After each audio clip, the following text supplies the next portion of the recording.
What was that like getting the call from Diddy to do a commercial and things like that? Well, I didn't even get a call from Diddy. Fellas, we have arrived. You work hard, you play hard, looking good, feeling good. We about to have some good times, some good drinks, some good food, some good company. We're gonna win a couple of million, break the bank out here, then we're gonna do it all over again. Here we go. We on the night, let's go.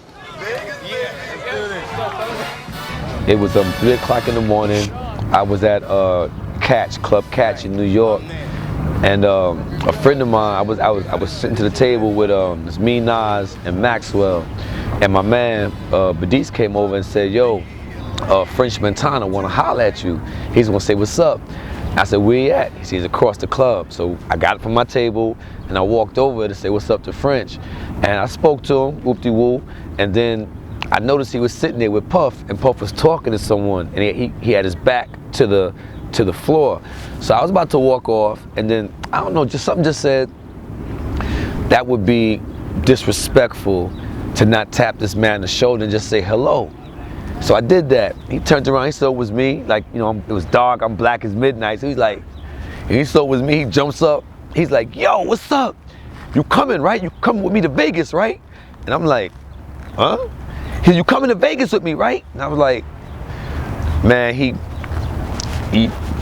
head yoked me, and he got in my ear for like about 10 minutes, and he pretty much, you know, I didn't notice about Puff, but I guess it makes sense. He's very persuasive, and he don't stop until he gets what he wants, or you know, or till he makes his point. And he pretty much told me how important this was to my career and what the platform he wanted to give me in this commercial, in this campaign, and how beneficial it would be to me and to the project to be a part of it. And I was like, "All right, Puff, I guess I'm going to Vegas with you." You know, so we got there. You had Jessica White, you know, Eva Pickford, you know, Jesse Williams, Aaron Paul. You know, it was just all these eclectic, you know, talented people. And so at one point, you know, everybody was like, "So, what are we doing and where are we going?" You know, everybody, you know, got actors on set. We want to know what our motivation is and what does this set mean. So, you know, nobody really knew the answers to that. So it was some like anticipation, some anxiousness going on, and people were anticipating what we were going to do. So the first scene in the commercial was the dinner scene, right? So Puff comes in the last minute, you know how he do. He comes in, sits down, and the energy goes up, you know what I mean? So Anthony Mandler didn't even call action. Puff just started the series of these conversations, and you know, he brings his energy with him. And before you knew it, that was the first scene. And you know, I caught what was going on, right? And I'm like, "Wait a minute, Mike." I said, don't